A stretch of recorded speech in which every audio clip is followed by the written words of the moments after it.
نحمده ونصلي ونسلم على رسوله الکریم اما بعد. علم کیا ہے؟ علم ہے جاننے کا نام اور ہر وہ بات جس سے ہم اپنی زندگی کا مقصد پہچان سکیں، جس کی بنیاد پر ہم اپنے خالق کو پہچان سکیں.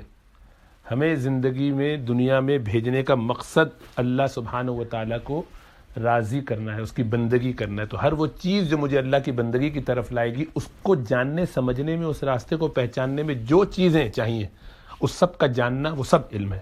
یہ وہ علم ہے جو انسان کو سیکھنا یہ فرض ہے. اسی لیے اس میں وہ حصہ جو فرض کا ہے، فرائض کا ہے، واجبات کا ہے، وہ ہر ایک کو سیکھنا ضروری ہے. طلب العلم فریضۃ عند کل علی کل مسلم. ایک روایت میں علی کل مسلم بھی ہے، عورت مرد سب کے لیے، سب کو سیکھنا ہے، یہ علم طلب کرنا ضروری ہے. وہ لیکن فرائض کا علم، اس میں پھر تفصیل ہے کہ اس میں یہ جو فرض ہے وہ تو سب پر فرض ہے، لیکن جو مستحب یا نفلی ہے یا فرض کفایہ ہے، وہ علم بس کچھ لوگ کر لیں. علماء، مفتی، محدث، مفسر، یہ کچھ لوگ اتنے کہ جو سب کی ضرورت پوری کر دیں. اس کے مقابلے میں ایک علم ہے دنیاوی جس سے فائدہ ہوتا ہے، وہ دنیا کا نظام چلانے کے لیے. تو چونکہ دنیا کا نظام چلانا بھی ضروری ہے، تو اس میں سے بھی بعض وہ چیزیں ہیں کہ جو ہمارے لیے زندہ رہنے کے لیے ضروری ہے. مثلا کھیتی باڑی کرنا زندہ رہنے کے لیے ضروری ہے. اسی طریقے سے تو اس کا علم کہ کس طرح سے کرنا ہے. اسی طریقے سے کھانا پکانا، تو اس کا علم، رہن سہن، کپڑے وغیرہ، بود و باش وغیرہ، یہ سب چیزیں شریعت کے حساب سے بھی اور دنیاوی حساب سے بھی کہ چلانا کیسے. اس زمانے میں گدھا گاڑی گھوڑا، اب گاڑی چلانا ہے، جہاز چلانا ہے، تو اس کا بھی سیکھنا، یہ سب بھی فرض کفایہ میں ہے کہ اتنے لوگ ڈاکٹر ہونے چاہیے کہ جو معاشرے میں ہیلپ کر سکیں. اسی لیے یہ والا علم حاصل کرنا شرعاً جائز ہے، لیکن یہ فرض عین نہیں ہے کہ ہر ایک کو سیکھنا ضروری ہو. ہر ایک پر یہ لازم نہیں ہے کہ یہ دنیاوی تعلیم حاصل کرے. کوئی نہیں کرے گا تو وہ گناہ گار نہیں ہوگا، اللہ کے پوچھا نہیں جائے گا. لیکن اچھا انسان بننا، معاشرے میں ایک نارمل اچھے انسان کی طرح رہنے کے لیے جتنی بنیادی چیزیں چاہیے وہ سیکھنا ہر ایک پر فرض ہے. دنیا کے اندر رہتے ہوئے کہ کس طرح ڈیل کرنا ہے، وہ تو چونکہ دینی حساب سے وہ سیکھ لے گا، لیکن اگر مثال کے طور پہ دینی حساب سے وہ نہ بھی سیکھ پایا تو دنیاوی حساب سے رہن سہن کا کیا طریقہ ہے، مثلا کس طریقے سے دکان سے جا کے چیزیں خرید کے لانی ہے اور کھانا ہے، وہ ٹیکنیکلٹی کیا ہے، اس کی کارڈ کیسے شو کرنا ہے، اے ٹی ایم کیسے یوز کرنا ہے، جو ضرورت کی اس کی بنیادی چیزیں، یہ ہر ایک کو سیکھنا ضروری ہے. جس سے وہ اپنی نارمل ڈول سے پانی نکالنا ہو تو کیسے نکالنا ہے یہ اس کو معلوم ہونا چاہیے. یہ نہیں کہہ سکتا کہ میرے بچے پیاس سے مر گئے اس لیے کہ وہ ڈول سے پانی نکالنے کا طریقہ مجھے نہیں آتا، تو گناہ گار ہوگا. یہ اس پر فرض ہے، لازم ہے کہ اس کو معلوم ہونا چاہیے. اماں گھر میں کہے کہ روٹی گھر میں مجھے پکانا نہیں آتی تھی، تو سارے گھر والے فاقے سے 3 دن میں مر گئے. پکڑ ہوگی کیوں نہیں آتی تھی، سیکھنا چاہیے تھا، کسی نہ کسی کو آنی چاہیے. تو یہ وہ چیز جو دنیا میں زندہ رہنے کے لیے، دنیا گزارنے کے لیے اچھے طریقے سے جن بنیادی چیزوں کی ضرورت ہے وہ بھی سیکھنا فرض ہے.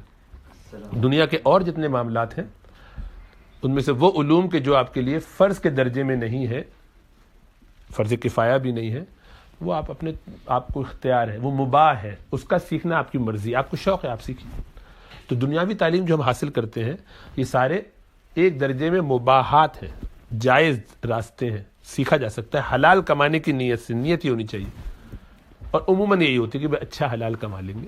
محنت جو کھیتی باڑی کی شکل میں ہم نہیں کرنا چاہتے، ہم ذرا آفس میں بیٹھ کے کرنا چاہتے ہیں. یہ الگ بات ہے کہ یہ اگر دیانتداری سے نظام چلایا جا رہا ہوتا، پاورز ٹو بی نے، حکمرانوں نے، دنیا کے بڑے بڑے جتنے ہیں، وہ شیطان نہ بن جاتے مادہ پرستی کے اندر دوسروں کو غلام بنانے کا دماغی طور پر اور سوچ کے حساب سے، اور اپنا پرزا سسٹم کا بنانے کی فکر میں، اور سب پہ قبضہ کر کے پوری زمین پہ پوری دنیا کے سارے مال و اسباب کو لوٹ کے، سارے ان کے جتنے بھی قیمتی ذخائر ہیں ان سب کو حاصل کر کے ہر جگہ پہ اپنی بات بنانا. یہ اگر مزاج نہ ہوتا، خدائی کا دعویٰ نہ کیا جا رہا ہوتا، اس ترقی کے نتیجے میں طاقت بڑھتے خدائی کو چیلنج کر دیا، تو ظاہری بات ہے یہ وہ فطری اس کا نقصان ہوا، کیونکہ اس میں ساتھ دینی علم جو فرض تھا اس کو چھوڑ کے ہم نے یہ کیا. یعنی ہمیں اس پر اعتراض نہیں ہے کہ اتنے سارے ڈاکٹر، انجینئر، آئی ٹی پڑھے لکھے لوگ کیوں ہیں، کوئی مذاقہ نہیں، اچھی بات ہے، ضرورت ہے، ہم بنے جہاں آپ کو فائدہ نظر آ رہا ہے. لیکن یہ ہنر ہے، یہ ضرورت ہے دنیا گزارنے کے لیے، آپ اسی نیت سے اس کو کرتے. اس کے ساتھ آپ کو کمپنسیٹ کرنا چاہیے تھا کہ دین کا جو بنیادی علم ہے وہ تو حاصل کرتے، اور جو فرض کفایہ ہے وہ والا خاندان میں انف لوگ آپ کے پاس ہونے چاہیے تھے. تو آپ نے اس کو بھی چھوڑا کہ علوم الدین جو فرائض کے درجے میں تو وہ بھی نہیں سیکھا. تو آپ میں سے کوئی تجوید کا بتایا کہ خاندان میں کتنے لوگ جو تجوید جانتے ہیں؟ پورا ایکسٹینڈڈ خاندان میں قرآن کو صحیح سے پڑھ نہیں سکتے، بنیادی طہارت کے مسائل نہیں جانتے، جس کا جیسے دل چاہ رہا ہے ویسے کر رہا، تو بڑا مسئلہ ہے۔ تو یہ جو صورتحال ہے کہ جس میں ہم نے دین کی اس بنیادی علم کو بھی چھوڑا، اور دین میں جو فرض کفایہ تھا کہ کچھ لوگ اتنے ہوتے، تو میں جو سوال کرتا ہوں وہ بار بار کہ خاندان میں کوئی عالم ہے مڈل کلاس میں آپ کے گھروں میں؟ نہیں ہے۔ تو کیوں نہیں ہے؟ اکا دکا حافظ، 3-4 حافظ، 5 حافظ، ماشاءاللہ اب ذرا ٹرینڈ بڑھ رہا ہے تو اور بھی کچھ حافظ ہو رہے ہیں بچے، چلو اچھی بات ہے، بہت اچھی بات ہے، ضروری ہے، ہونا چاہیے اور مزید ہونے چاہیے، لیکن عالم کیوں نہیں ہے کوئی خاندان میں؟ مفتی کوئی کیوں نہیں ہے؟ کون مسئلے بتائے گا؟ کون سکھائے گا؟ تو اس کی طرف ہماری کوئی توجہ نہیں ہے۔ ہونا تو یہ چاہیے کہ پورے خاندان والے مل کے آئیڈینٹیفائی کریں ایسے قیمتی بچوں کو اور کہیں کہ سب مل کے اس کو عالم بناتے ہیں اور اس کو ہم سب فائنینشیل سپورٹ کریں گے، اس کے لیے 2-3 گھر کرائے پہ چڑھا دو لے کے کہ اس کو اس کا کرایہ ملتا رہے، ایک بھی کافی ہو جائے گا، آتا رہے اس کے لیے کرایہ، اس کو معاش کی ضرورت ہی نہیں، اس کا سارا معاش ہماری ذمہ داری، تو ان کو بھی ویسے ہی ثواب ملتا جیسے اس کو ملتا ہے۔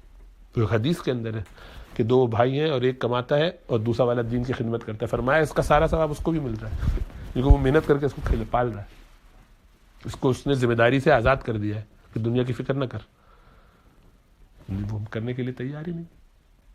تو ہم نے یہ کوتاہی کی ہے۔ میں یہ نہیں کہہ رہا کہ آپ دنیاوی تعلیم حاصل نہ کرتے یا جو کر رہے ہیں وہ غلط کر رہے ہیں، نہیں کرو، لیکن ذہن میں یہ رہے کہ دنیاوی تعلیم میں صرف اپنے ایک اچھے معاش کے لیے تو کر رہا ہوں، لیکن یہ میرے آخرت میں کام اسی صورت میں آئے گی جب کہ میں نے دین کی بھی بنیادی تعلیم حاصل کر کے اپنے آپ کو ذرا ٹھیک ٹھاک رکھا ہوگا، ورنہ لینے کے دینے پڑ جائیں گے۔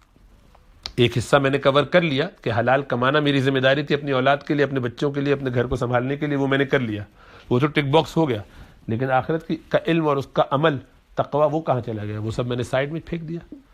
تو وہ سیکھنے کے لیے نہ میں نے ٹائم نکالا، نہ مجھے سکھایا گیا، تو اب خود نہیں سمجھ پائے تو بھائی اپنی اولاد کو سکھا دو، اولاد تو ہاتھ سے نکل گئی اگر تو اس کے بچوں کو سکھاؤ، اس کو اپنی یعنی پوتوں کو، نواسوں کو، ان کی فکر کرو کہ چلو جب وہ ہوں گے اس وقت تک کچھ خود اتنا سیکھ لو کہ ان کو تمہیں یہ بات سمجھانا، کنوے کرنا ہی آسان ہو۔ ابھی تو آپ اپنی اولاد کو اس پر بھی تیار نہیں کر سکتے کہ بیٹا تھوڑا سا قرآن تجوید سے پڑھنے کے لیے مولوی صاحب لگا دیتے ہیں، وہ گھر آ جائے کریں، وہ بھی نہیں ماننے کے لیے تیار۔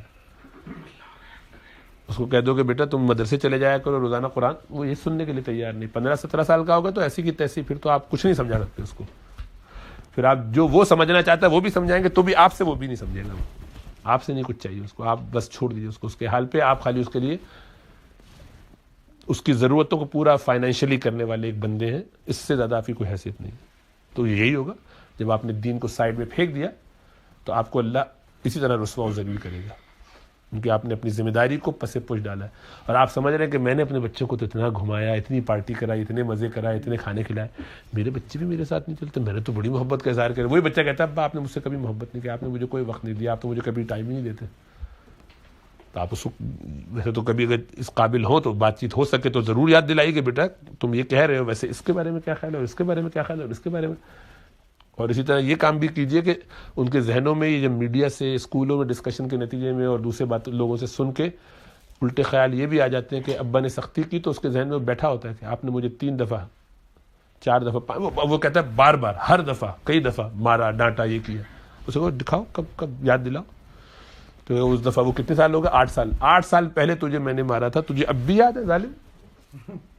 اس ایک کو تو کہہ رہا ہے کہ نہیں، تو ایسے نہیں کرو، کتنی دفعہ ٹوٹل حساب لگاؤ، اور جہاں زیادتی کی ہے اس میں معافی مانگ لو کہ بھائی وہ اس وقت ضرورت تھی، مجھے سمجھ میں آیا تھا، وہ ایک چماٹ سے کام نہیں بنا، یہ ویسے بن سکتا تھا، میں نے ذرا غصے میں 3 دے دیے تو غلط کیا، 3 پہ معذرت، 1 ٹھیک تھا، ضرورت تمہاری 2 پہ، تو وہ یعنی ڈسکشن کر کے سمجھایا جا سکتا ہے اگر وہ سننے پہ تیار ہو جائے، لیکن نہیں سنیں گے۔ اور یہ کیوں ہو رہا ہے؟ اس لیے کہ ہم نے جب ہم اللہ کے حقوق میں کوتاہی کرتے ہیں یا بندوں کے حقوق میں کوتاہی کرتے ہیں تو اللہ آپ کے لیے ایسے لوگ آگے پیچھے لگا دیتے ہیں کہ جو آپ کو ناکوں چنے چبوائیں تاکہ آپ کو بھی لگ پتہ جائے۔ اللہ سب کو بس سمجھ اور شعور عطا فرمائے، عقل عطا فرمائے۔